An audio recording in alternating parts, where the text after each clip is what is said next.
Hello out there, everyone. I hope y'all are experiencing some of the first, or if you're anything like me and you're in a place like Texas, what feels like should be midsummer.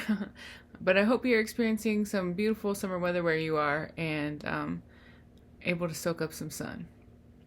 Welcome back to Reading Rule, y'all. I'm Dr. Shay Parton, and as always, I am so excited to begin a new deep dive into another awesome rural YA book.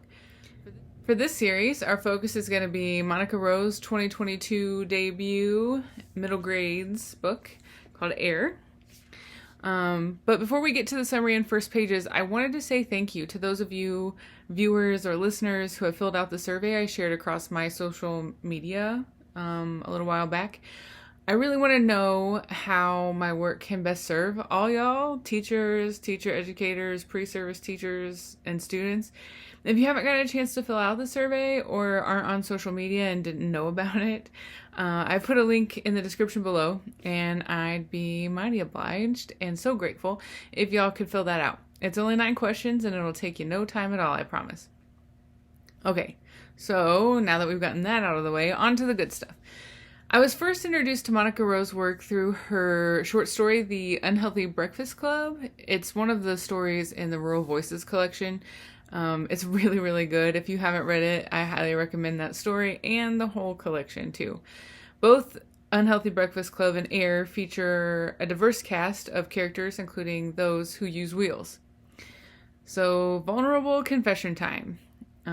Because of the privilege I enjoy as a person who isn't differently abled or who uses wheels, the experiences of folks who are and do aren't usually something that are on my radar,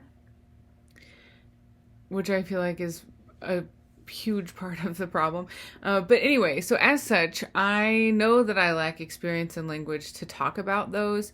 So if I misspeak or use outdated or deficit language, please let me know.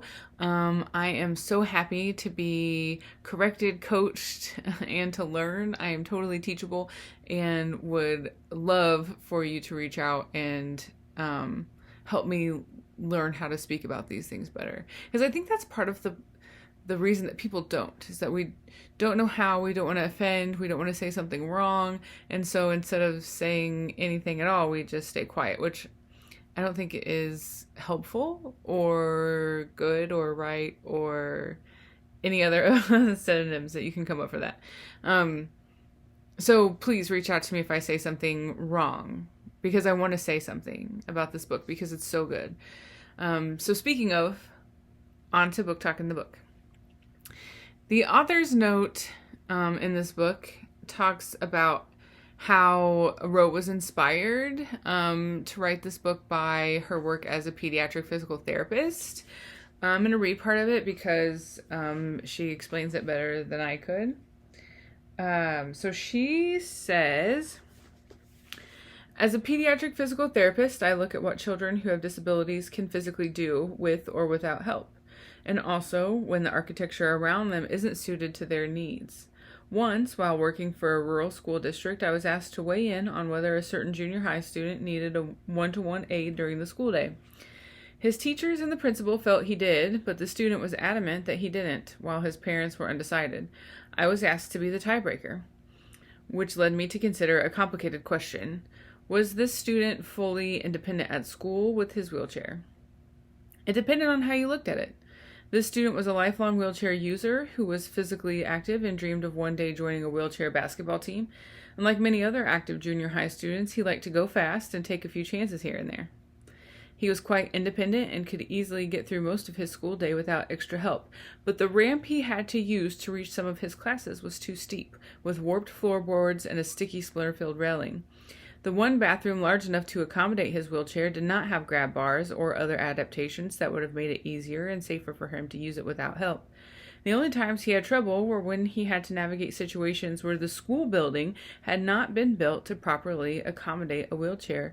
Yet, for this particular school, located in a disadvantaged area with limited resources, it had felt more feasible to hire an aide than to modify the school's architecture to enable him to get around fully independently. In the end, I suggested a compromise. The student and I would work together on strategies for helping him go up and down the ramp a little more safely. He did like speed after all. While the school would make repairs to the ramp and add grab bars in the bathroom.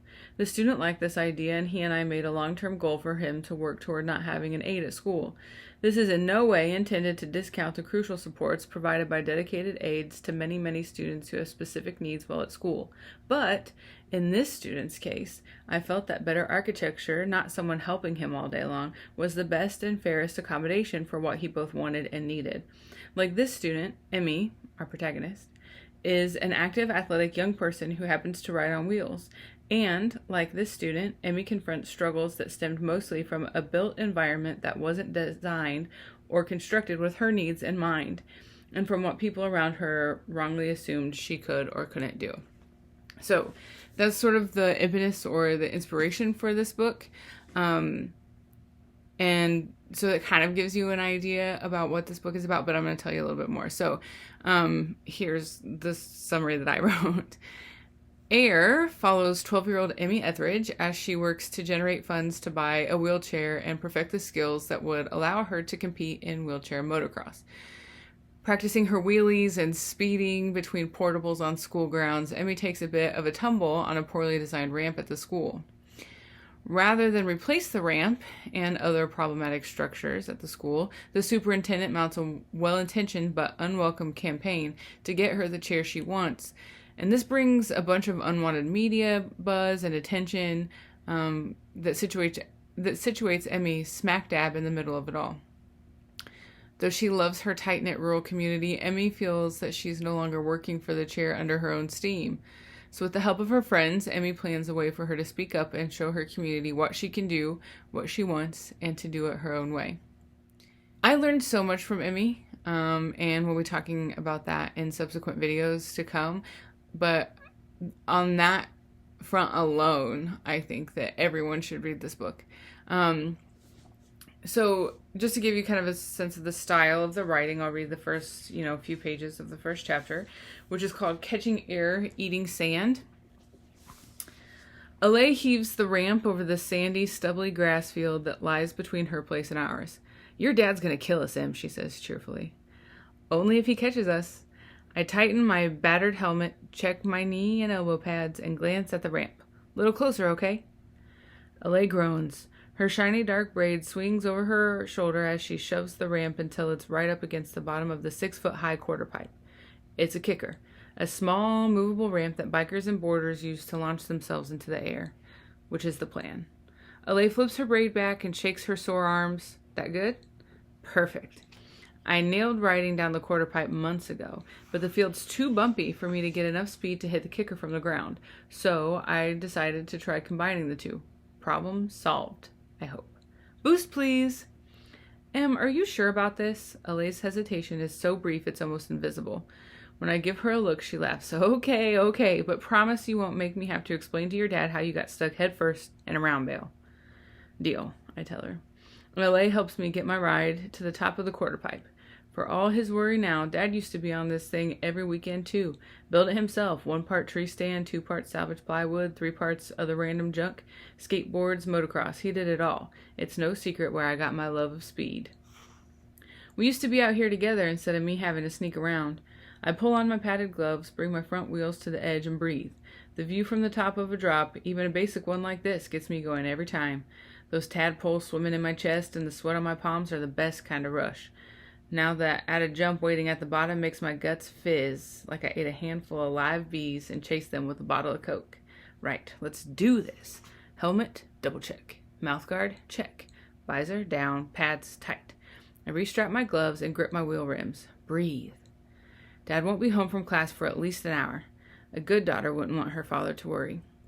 All Dad's ramps and jumps and angled steel grind rails made from old I-beams have just been sitting out here getting dusty since he gave it all up. Someone has to use them. 3, 2, 1, drop. Whoosh! Wheels, adrenaline.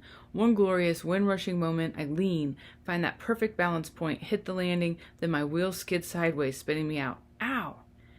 Alay runs over. You did it! She yells. Sort of. What's my name? I push up, spitting out a mouthful of the sand that patted my wipeout, and squint at the hand she's waving in my face. Ale rhymes with sail. This is how people who don't know her usually say her nickname, but it's actually pronounced Alay. Ha ha, she says. Just kidding, I tell Alay to grab a wheel and would get me rocked up right. She grins. That was so cool. It totally was, even though I dumped at the end. Now that Dad's so busy fixing cars all day and running to night class 3 times a week and taking in extra work here at his home shop, what he doesn't know won't hurt him. I will stick that landing. Then I feel my left hand rim wobble. Crap. Correction. I'll stick that landing if my raggedy wheelchair doesn't fall apart on me first. I spin the wheel a few times, testing the hand rim. Yep, definitely a loose screw and some bent metal. You want to try to fix it? Alay asks. I keep my repair kit right in my top desk drawer, and basic patch jobs are easy enough. I'm tempted. After hitting that air once, I'm totally hungry for more, but Dad won't be that late. Let's call it for today, I decide. Got a few orders backed up anyways. Sidewalks aren't exactly a thing out where we live, but my yard has more square feet of pavement than anywhere this side of the Dollar General parking lot. Alay's family owns a paving company, and my dad swapped them 2 years of free truck maintenance to pour glassy, smooth walkways from our house to his shop and a bunch of places in between. One even cuts through the scrubby patch of woods to Alay's place. We hurry up the long ramp to my porch and hurtle inside so fast the Spanish moss wreath Nani made almost falls off the front door. If my grandmother saw me now, she'd make a sour lemon face and predict I'll crash across the living room and through the opposite wall one day. It's a double wide, Nani, I giggle under my breath, imagining her right here, not a cardboard box. Nani would drop her dentures if she'd seen my little sand-eating stump back there, especially if she saw how we got me and my chair up that quarter pipe in the first place. There's a metalwork platform, a set of 2 portable steps with a railing that Dad attached to the backside of the quarter pipe, back when we used to ride this ramp together. I can get up it myself, though it goes a lot faster with Alay there to pass my chair up, instead of just hauling it up with the cobbled together pulley system I usually use when I'm doing it solo. I've got my system down, although Nani and a whole lot of other folks would still insist I have no business doing it. But I'm used to dealing with minor freakouts whenever I do stuff that's a little risky. Besides, what other people think I can or can't do doesn't matter. These are the things that matter. I am Emmeline Etheridge. I'm 12 and a half years old. Alejandra Che is my best friend. I like Flamin' Hot Cheetos, and I love speed. So that's it. That's the first chapter, the first pages. Hopefully it gives you a sense of the writing and characterization. And that's it for this episode. But look for the analysis episode next week. And until then, y'all fill out that survey. And y'all come back now, would you?